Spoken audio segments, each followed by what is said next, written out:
So I just want to thank everyone today for joining us for this first episode of What Matters.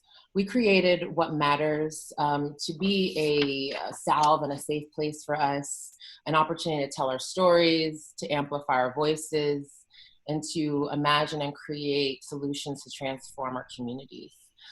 During this series, you will hear from amazing people, experts, BLM organizers, brilliant people, notables, electeds, all types. Today, we're joined by one such brilliant person, Marc Lamont Hill. You know him from BET, from CNN, and as professor at Temple University. Thanks so much, Marc, for joining us. Today, we're going to have a conversation about this COVID moment, about how it's affecting us in our communities, and about a lot of the messages that we're hearing and how to decipher between misinformation and disinformation, and just kind of just talk and react to what we're seeing right now in the media, and no better person to have that conversation with than you. So thanks again for joining us for this first episode of What Matters. And just first, how are you doing? How's your family doing during this time? Thank you. I'm excited to be here, and of course I admire the work that you do and that so many others do to keep Black freedom at the forefront. I'm okay. You know, it's a tough time. Things are tougher than I could have ever imagined they would be even 60 days ago. You know, right now everyone is safe, which is a great start. In February, my father was taken to the hospital, and he wasn't doing very well. We met with doctors, and they weren't optimistic. We met with the palliative team, which is sort of the team you meet with at, sort of the latter stages of life. And we met with the hospice team, and we were just trying to figure out what to do. We hadn't given up hope, but we were uncertain. And pushing back against doctors and doing that dance you do, anyone who's taking care of an elderly parent. My father's 92. You're doing that dance with doctors. And then COVID hits. And I can no longer see him. All visitations are shut down immediately. My father's battling an infection. He's not eating. The doctors take his not eating as a sign that he doesn't live anymore.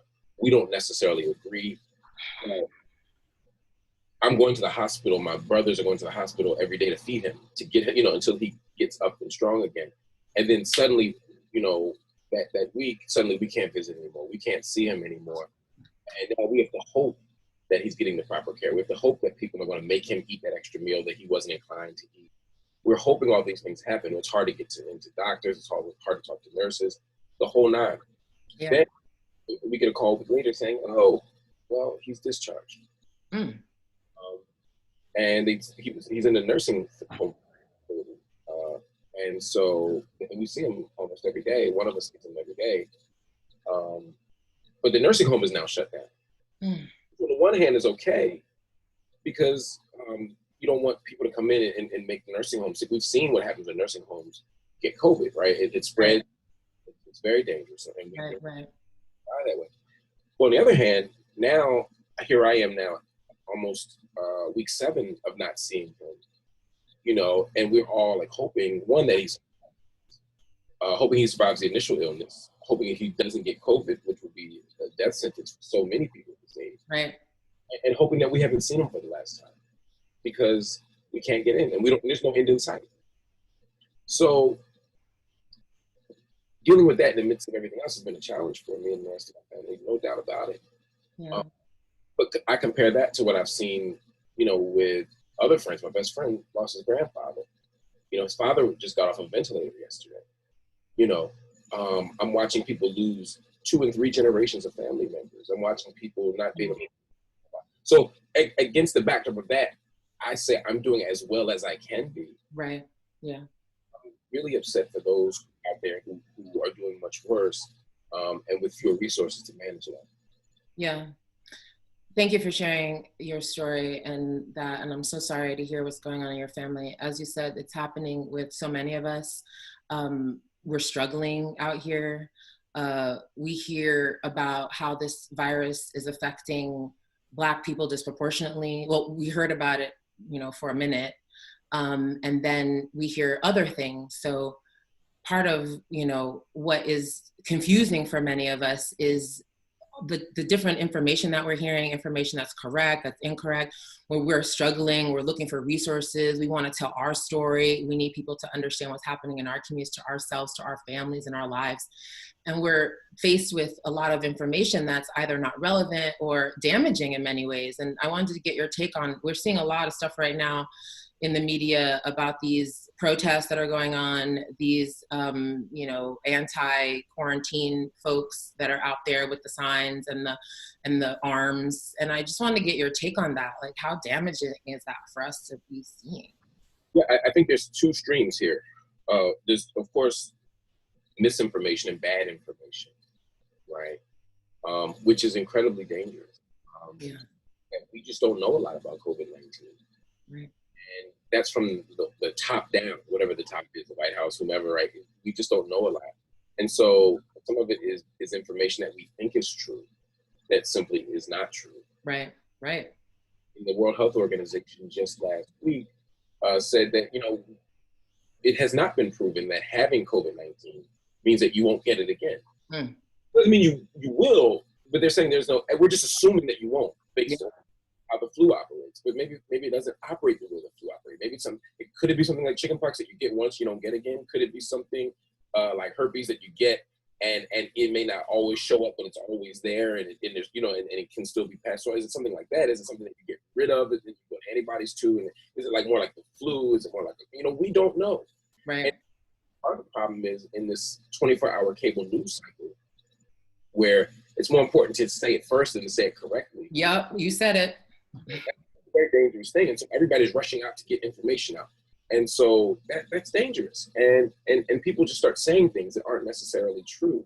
And it's extreme danger to people. We don't know how long this stuff stays in the air exactly. We don't know how long it stays on surfaces exactly. We don't know. The idea of saying, well, after 14 days, I'll be good. We're seeing that contradicted by folk who a month later are still sick or who are still passing it to folk. We've seen people do 2 rounds of COVID. And again, there's doubts about whether or not they ever got rid of it. I mean, we don't know. I think the biggest thing we can come away with is we don't know a lot. And we have to move past this place of certainty and say, look, we don't know everything we need to know.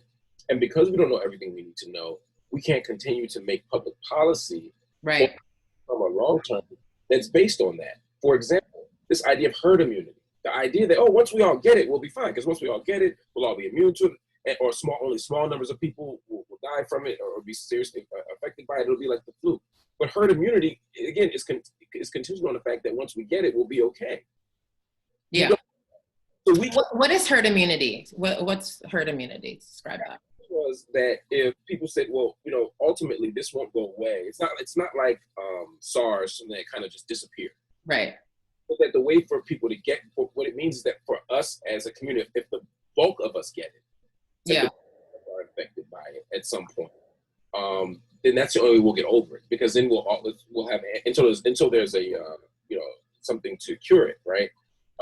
Then what we'll do is once we all get it, or at least a sizable portion of us, then we'll be able to move on with our lives because we'll have the antibodies for it.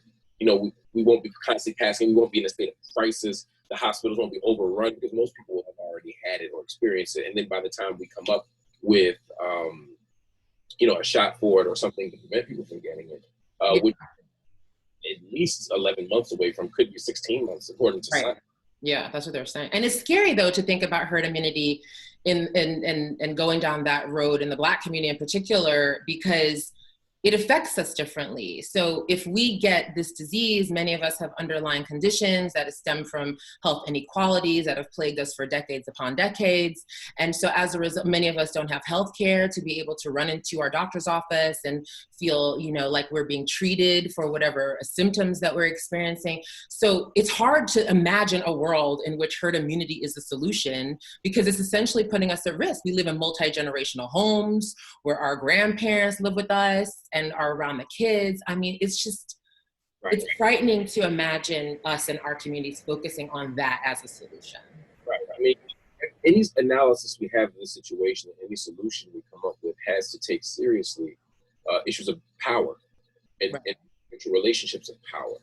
You know, how does this affect poor people differently? How does this affect people in rural communities versus cities? How does this affect people in heavily populated cities versus, you know, less densely populated ones? I mean, all of these are questions we have to ask and answer, and the truth is we don't have a whole lot of answers yet.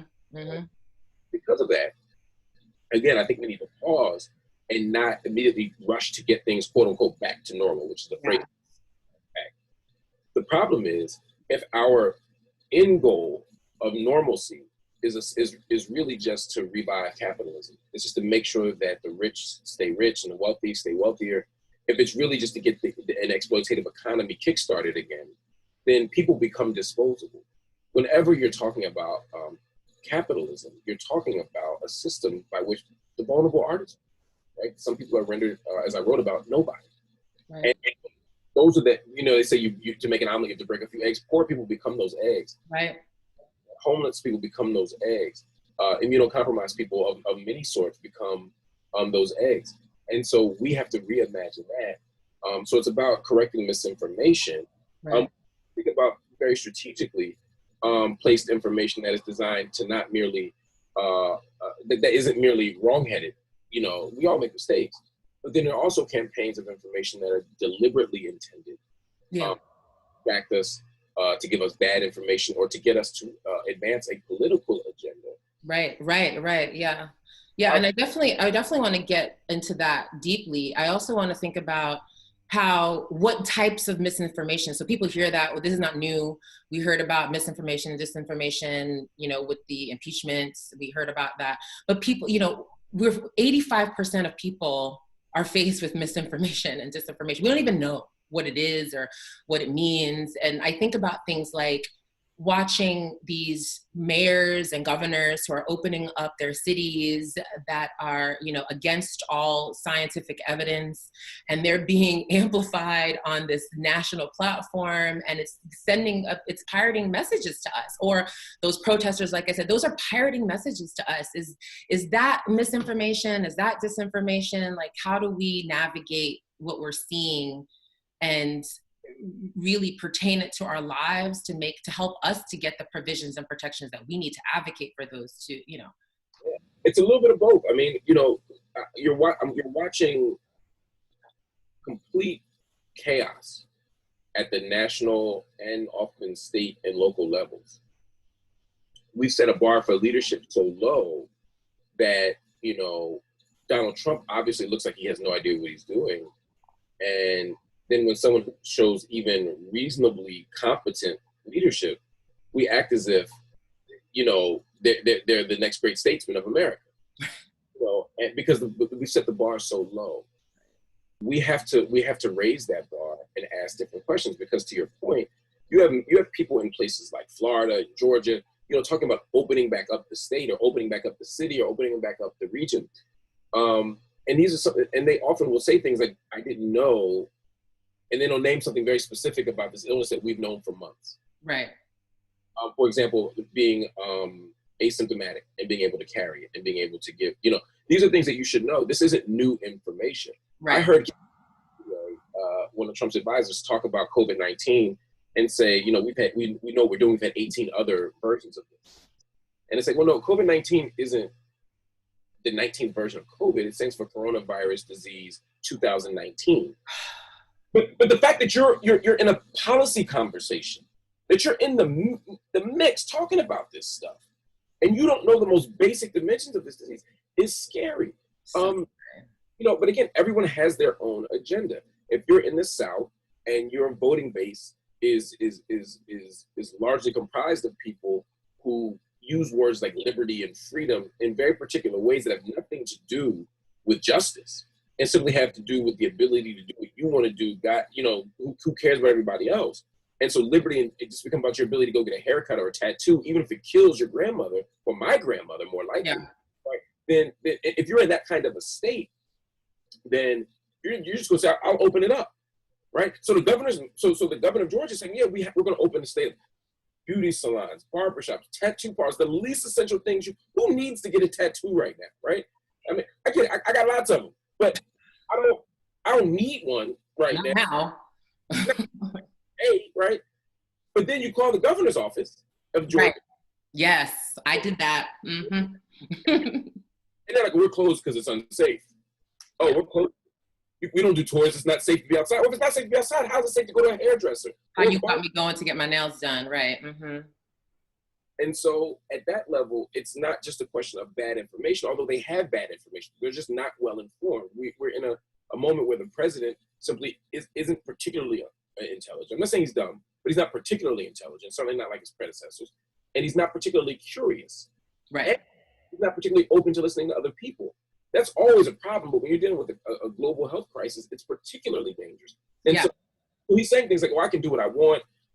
I can tell the states what to do, which obviously is not constitutional or legal. But on the other hand, when things start to look bad, he says, oh, well, yeah, I don't want Georgia to open up, but they're doing it on their own. I think they shouldn't, but I'm going to let them do whatever they want, even though I could stop them if I wanted to, right? So it's all these mixed messages so that he doesn't have to take blame for what he's doing, but he gets to reap all the benefits of the political gains that come from a Republican red state governor opening up the state. Right.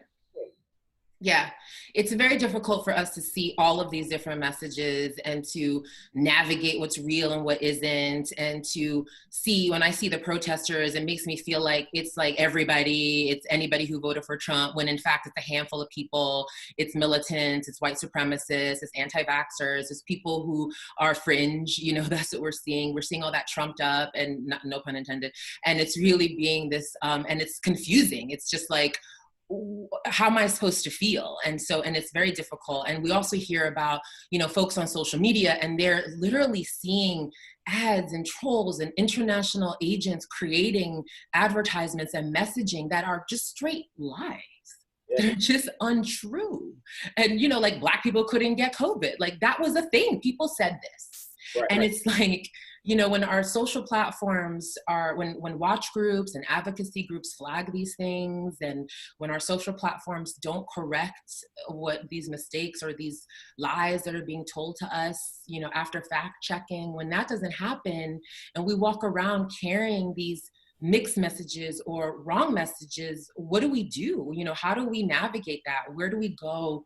How do we navigate the message that we receive to, in this moment where, as you said, it is dire, it is critical, it is not a joke, but where we need the truth? How do we find it, and where do we go, and what can others do to make sure that we're getting the right messages? It's a great question, and part of it comes down to first acknowledging that this is deliberate, some of this, right? That this is people who have bad information. Again, we all made suggestions or ran with information we got that may have been not 100% at a given moment, right? And new information is coming out every day. Like I said, the World Health Organization just made this declaration a few days ago. And so when you get new information, you use it. That's okay. But everybody doesn't operate in good faith. Right. So when we begin to see people keep saying, oh, this is just the flu, even after every major health official said, this ain't the flu. Right. And you start to see people who are prominently positioned in social media say, oh, it's still just the flu. Or you watch certain news networks continue to say, oh, it's just the flu. Now you have to ask yourself, what is their investment in minimizing this crisis, or pretending that they never minimize this crisis? Mm-hmm. Mm-hmm. Necessarily about a global conspiracy. I don't think it's always that deep, but it's just as complicated and just as dangerous. Oftentimes people are just advancing their political interests. And Donald Trump has a stake in saying that this isn't anything more than a normal thing, right? That's what he had. He had an investment in that in January and February. And so, because Fox News often operates as his mouthpiece, there is then an advantage for them to make, right? And then where that becomes unsustainable because everybody's dying, right, or getting sick, or know someone who's sick or dying, right? Now all of a sudden we have to pivot and say, oh, we never said that. We've been on it from day one. And so those types of things are, so once we understand that everybody's not operating in good faith, then we can start to analyze this differently. So when you look on the internet and you hear someone say, oh, Black people can't get COVID. You know, and we all, you know, traffic in spaces, meaning that is to say we all are on platforms where we hear this stuff. Right. decisions about whether we believe it or not. And some of us, we know it's not true. Some of us made some jokes. I ain't seen no black people get it yet. I'm African guy yet.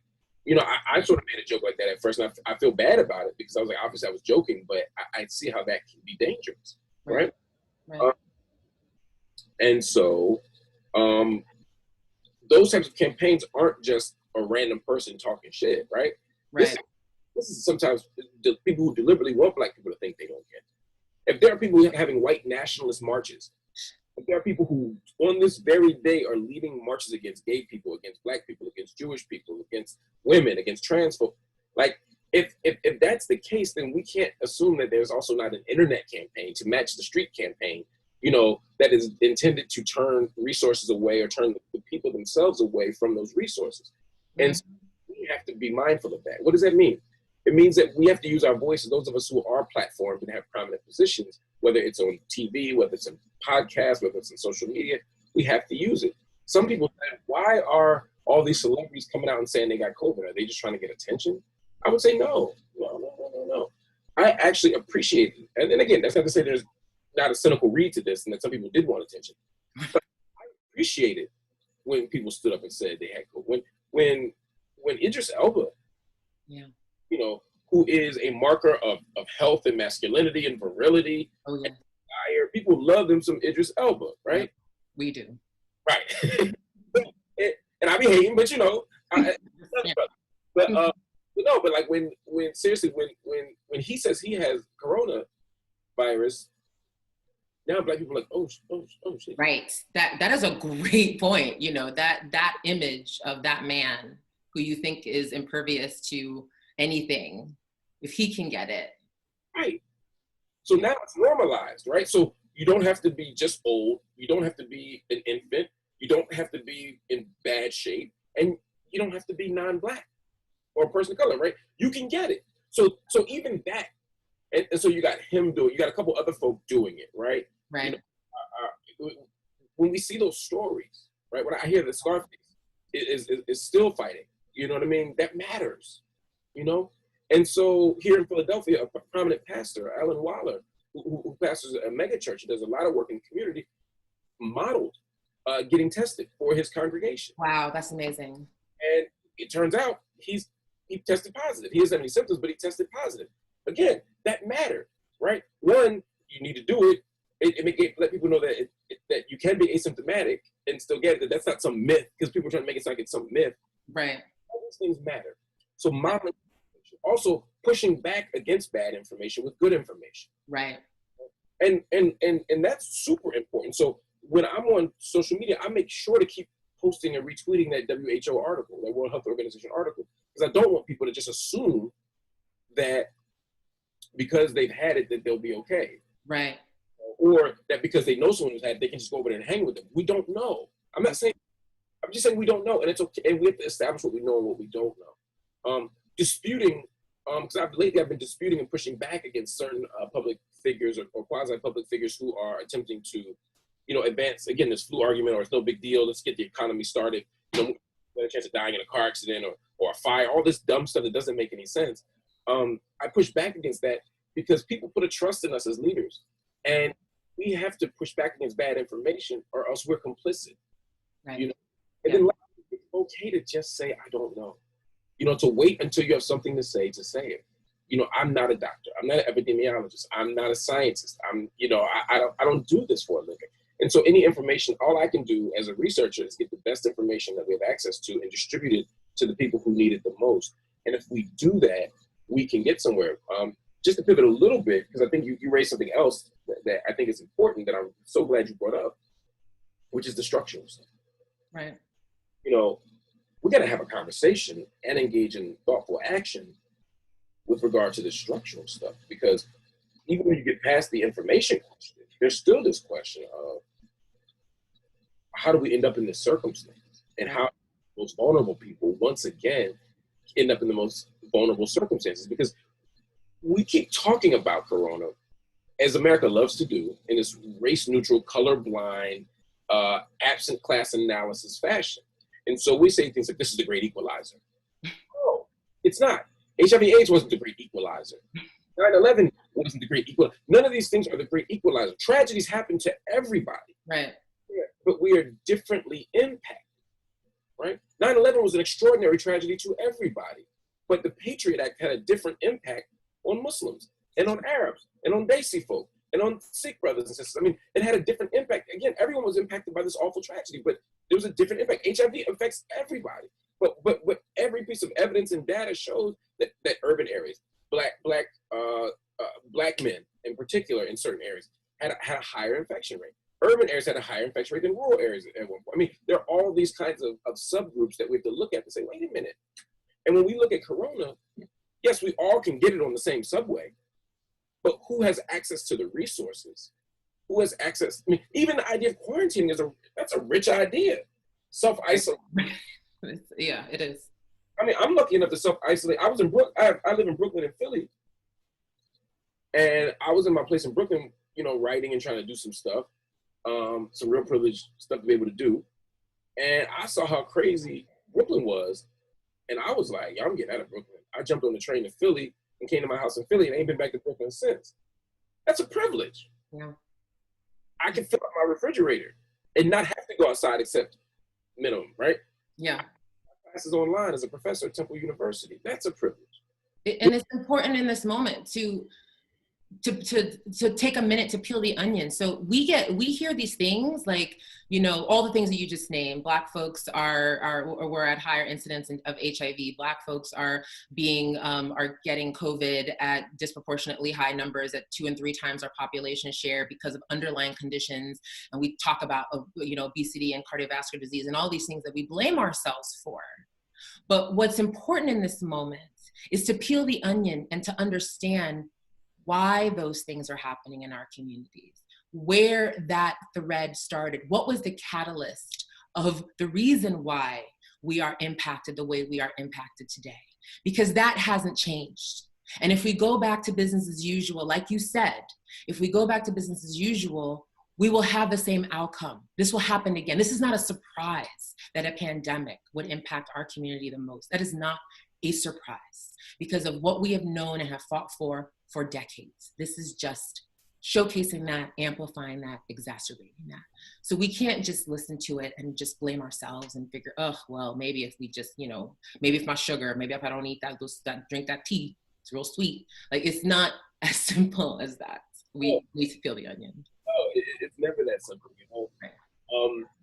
It's not to say that we can't be responsible, right? I mean, I don't know anyone who would say, you know, don't make healthy choices. Right, of course, yes. We all want healthy choices, you know. But what's the context in which those choices are made? What are the options that are available to people who make healthy choices? That's right. Right. That's right.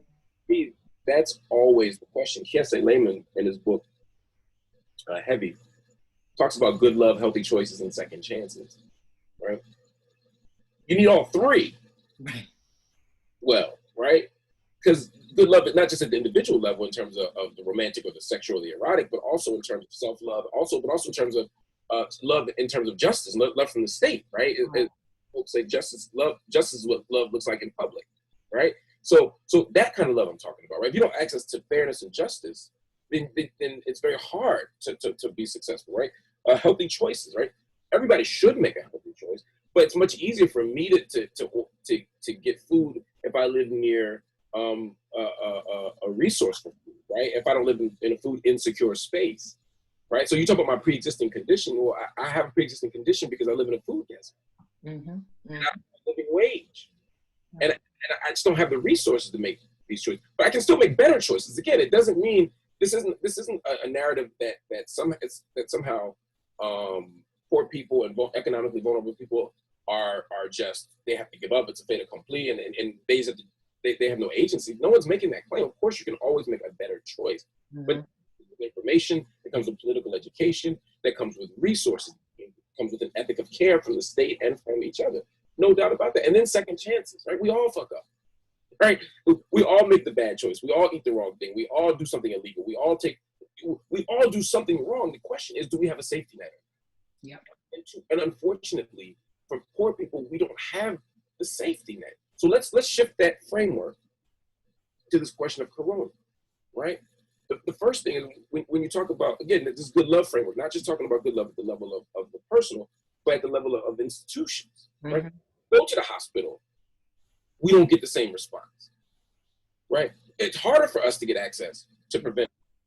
And when we go to the emergency room, we have to have a pain level at 10 to get the same medicines white folk at 5.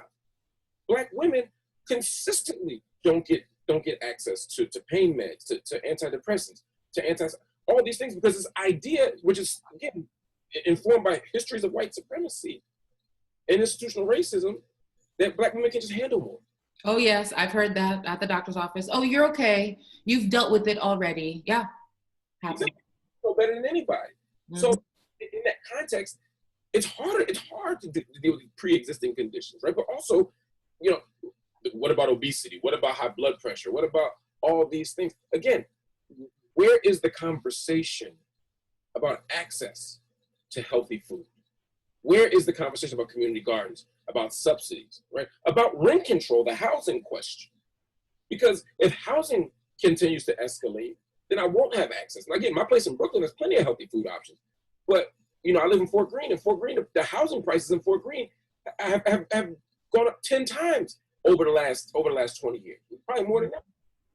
And so, yeah, now there's a fresh grocer and a Whole Foods, which costs a whole check, and there's a community garden, there's this and there's that. But the people who needed it the most back then, who were going to Albee Square Mall, can't get in it anymore. And then when I get to Brownsville, you know, I keep going further east New York, I can't find those things anymore. And so not getting people access to those things, or they come at a price so steep that you can't afford to pay your rent and get healthy food options. And you can't pay your rent in these neighborhoods because there's no living wage. People are still making $7,000 to $8,000 an hour, even though rent's going up 10 times. So these are the factors that make pre-existing conditions tougher. Yeah, it's very simplistic to say, tell Black people to stop eating that extra piece of fried chicken, or tell Black people to not eat that extra slice of peach cobbler. I mean, yeah, there might be some value in not eating the extra slice of peach cobbler, but that can't be the story. No. And that's what we want in this moment. We want to pivot to the conversation. We want to have that conversation. If we don't take this moment where we are told these things and we see these things, and the haphazard data that we're receiving trickled in now and again is telling us these things, if we don't take this moment to address the bigger issue and advocate for the provisions and the protections that we need in this moment, we can't see it go back to the way it was. I mean, that's just the bottom line. It's enough. It's enough. And now we're dying again for something else, for another reason. Enough. Anyway, I wanted to also talk to you a bit about what are your thoughts around how this misinformation and disinformation is going to impact the election? So we're having an election. It's happening. It is the first week of November, first Tuesday, as it always is. It's constitutional. And so we have to vote in this new COVID moment. What are your thoughts about it? Yeah, you know, I've always said we shouldn't romanticize or fetishize voting. It's not magical. It doesn't solve all of our problems, but it is a tactic. It's not the strategy, but it's a tactic, right? It's part of a broader strategy. And the stakes are so high right now.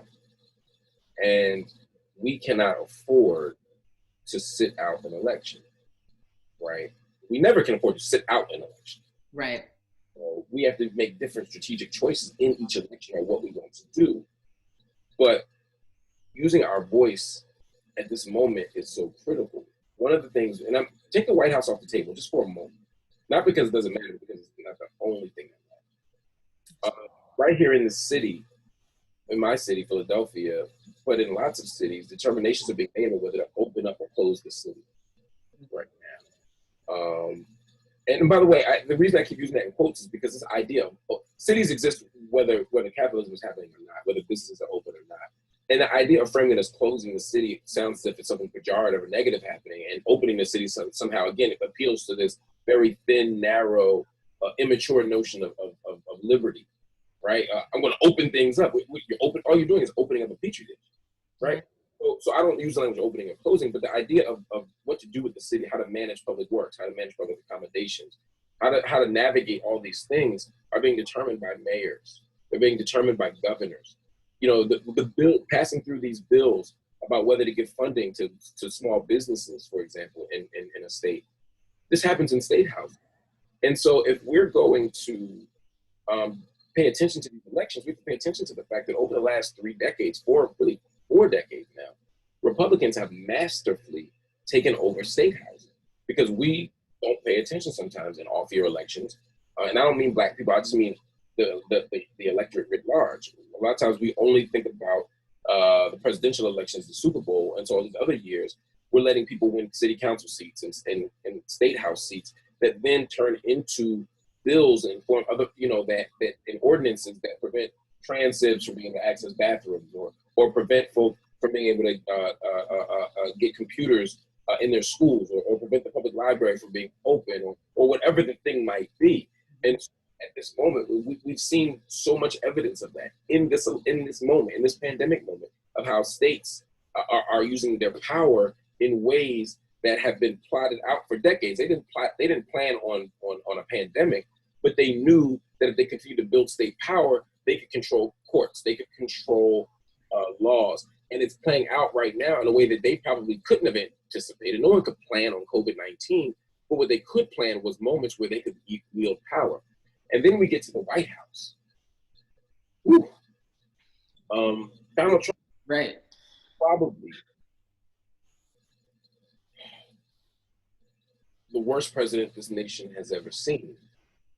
Even if you take partisanship off the table, because I could make an argument for Reagan having the worst impact on the vulnerable in terms of the ways he shrunk the government, the ways he expanded the military industrial complex. But in terms of actual statesmanship and leadership, this is the worst thing we've ever seen. On top of that, you have Trump, again, advancing policies that are of extraordinary detriment to us. Yes. So with that in mind, we need to launch a principled and pragmatic campaign against Donald Trump. Yes. Getting Donald Trump out of office has to be the biggest goal we have right now. Yes. Yes. And it's frightening to think the stakes were high before COVID, right? The stakes were high already when we thought about this election and we thought about how we were moving forward in this election and the reasons why Black people need to come out and vote. The stakes were already high. Now the stakes are even higher because the person in leadership is going to be the person that is going to carry this country through the remainder of this virus, hopefully short-lived, and the recovery. And that person is going to be not just a policymaker, but they will be a representative. They'll be a beacon. They'll be a North Star, a lighthouse for people to see that will make them feel better or worse, make them feel safe or unsafe, and make them feel like there's hope or feel hopeless. And that person and that role, and not to acknowledge all the other roles that you mentioned, because those are critical as well. Down ballot is very important. It is key to in our future to get that right. It's scary because of our quarantining. It's scary because we hear Fauci and others talk about how there'll be a second wave in the fall. And thinking about how we're actually going to do it, not even the who, but the how. How are we going to vote? How are we going? Because we need to come out in droves. You know, we need to do 2008 and 2012 type of numbers for this election. But how do we do it? It's scary to think about choosing. Think of Wisconsin and how folks had to choose between being and going to the polls and their health, but Black people were there with masks on, standing in line. Beautiful. But how do we protect ourselves? We shouldn't have to choose. How do we do this? Yeah, I mean, we hope obviously to see a couple of things happen. One, we hope that the flattening turns into a precipitous drop in infection rates. We know there's going to be a resurgence. We know it's going to come. We just have to hope at that level that it happens after November, December, right? Yeah, right. That's not to say that it happening in December, January is better, because as the more it coincides with flu season, according to the experts, the more of a danger we're going to have, not just to people, but also to the hospital system's capacity to treat people. So I'm not saying it, but just with regard to the election, I think that COVID isn't reaching isn't spiking at the time of the election. That's one thing. We need massive absentee balloting, write-in balloting, mail balloting. That has to be our strategy going forward. And honestly, again, this just lays bare more problems in our system, right? It shouldn't be this hard to vote. You know, people shouldn't have to take off work to vote. How could it not be a national holiday to vote? If Columbus Day, right, an imperialist holiday, at this point, it gives us, why wouldn't voting, right? Because that would solve some of this stuff. Because then we could be more strategic about spacing things out. But if you only got 2 hours to get there on your, or 30 minutes on your lunch break, or you could do it before work or after work, and you work at 11 to 7, you know, you got kids, and you know, it's challenging. So we need to make voting easier in general. But I think absentee balloting, write-in balloting, there have to be key strategies that we use right now more than ever. We need to organize groups to vote. You know, I tell people, don't just go vote, go bring your people, right? Bring your people who are less inclined to stop what they're doing. They'll vote, but they're less inclined to do it. Obama gave people an energy. Obama gave people a sense of excitement and possibility. I was a critic of Obama, I remain one. But there was something about getting people out in record number because they had a thing to vote for. I think right now the challenge is people are largely voting against. I think when you have a Bernie Sanders, you have something to vote for. When you have Elizabeth Warren, you have something to vote for, right?